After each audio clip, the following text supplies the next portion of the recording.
جناب نبی اکرم صلی اللہ علیہ وآلہ وسلم کے ساتھ شریک ہونے والے بہترین افراد ہوتے تھے جو مجلس سے باہر کے لوگوں کے لیے رہنما کا درجہ رکھتے تھے۔ یہ مجلس اسی قسم کی باتوں پر مشتمل ہوتی تھی اور ان سے ہٹ کر کوئی بات کہنے کا موقع نہیں ملتا تھا۔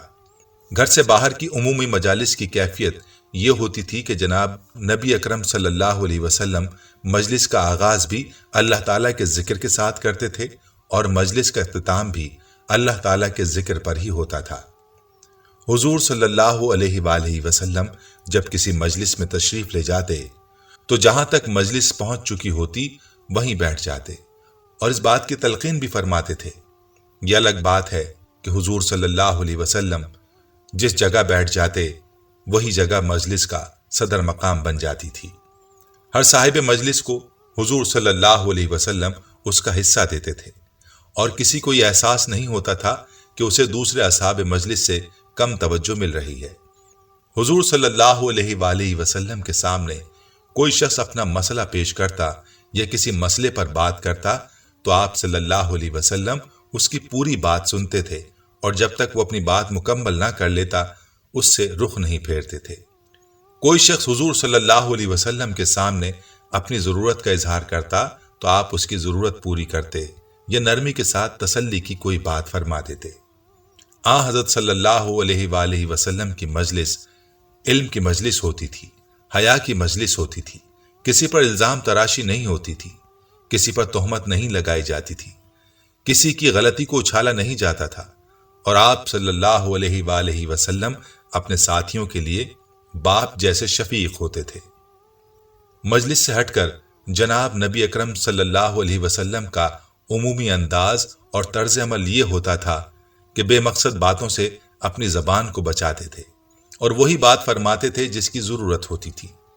لوگوں کو قریب کرنے کی بات کرتے تھے، دور کرنے والی باتوں سے گریز کرتے تھے۔ کسی قوم کا بڑا آپ کے پاس آتا تو اس کا اکرام کرتے تھے اور اس کے ساتھ اسی سطح کا معاملہ فرماتے تھے۔ لوگوں کو اللہ کا خوف دلاتے رہتے تھے۔ لوگوں کے ساتھ ضرورت سے زیادہ بے تکلف نہیں ہوتے تھے، مگر کسی کو بے رخی کا احساس بھی نہیں ہونے دیتے تھے۔ اپنے ساتھیوں کے حالات معلوم کرتے تھے اور اگر کوئی غیر حاضر ہوتا تو اس کی تحسین فرماتے اور اسے تقویت دیتے۔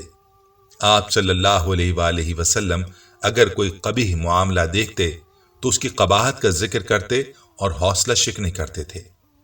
حضور صلی اللہ علیہ وسلم اس بات کا خیال رکھتے تھے کہ لوگ خیر کے معاملات سے غافل نہ ہو جائیں اور اس بات کا بھی اہتمام کرتے تھے کہ وہ اکتا نہ جائیں۔ ہر قسم کے معاملے کا آپ کے پاس حل تیار ہوتا تھا اور ہر صورتحال کے لیے مستعد ہوتے تھے۔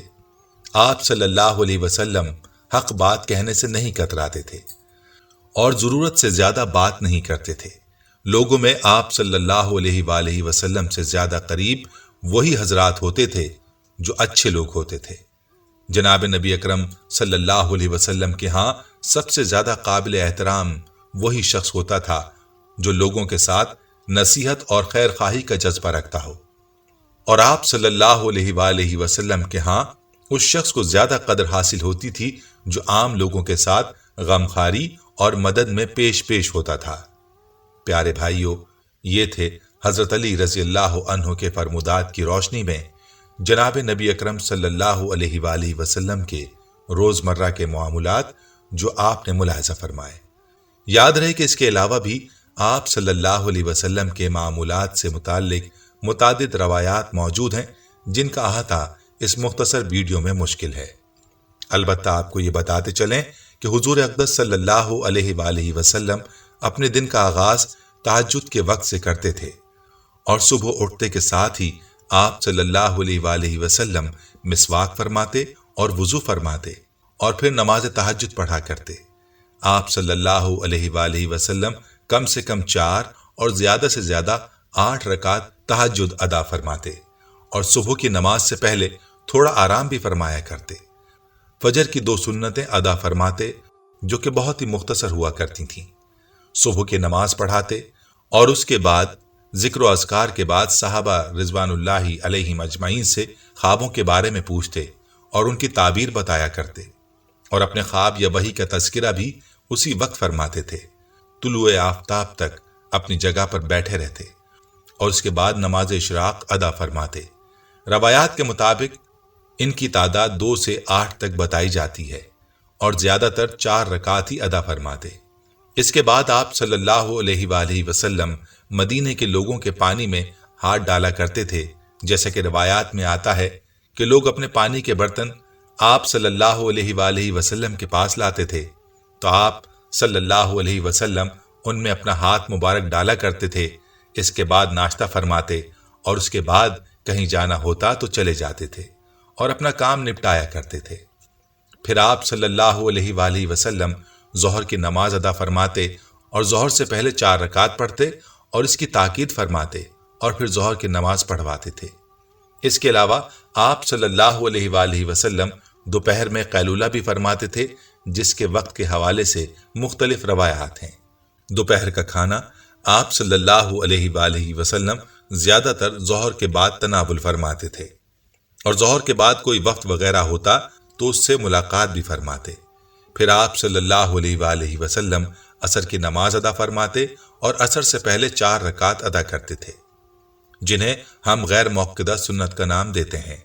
روایات سے یہ بات ملتی ہے کہ عصر کی نماز کے بعد آپ صلی اللہ علیہ وسلم کبھی تو صحابہ کے ساتھ بیٹھتے تھے اور کبھی اپنے گھر میں ازواج کے ساتھ وقت گزارتے تھے اور اذان ہو جانے پر مسجد کی طرف تشریف لے جاتے اور مغرب کی نماز پڑھواتے اور رات کا کھانا آپ صلی اللہ علیہ وآلہ وسلم مغرب کے بعد اور عشاء سے کچھ دیر پہلے تناول فرماتے اور پھر عشاء کی نماز ادا فرماتے اور آپ صلی اللہ علیہ وآلہ وسلم جلد سو جانے کو پسند فرماتے اور اس کی تاکید بھی احادیث نبویہ صلی اللہ علیہ وسلم میں پائی جاتی ہیں۔ پیاری بہنوں اور پیارے بھائیوں، یہ تھا مختصر خاکہ آپ صلی اللہ علیہ وآلہ وسلم کے معمولات کا۔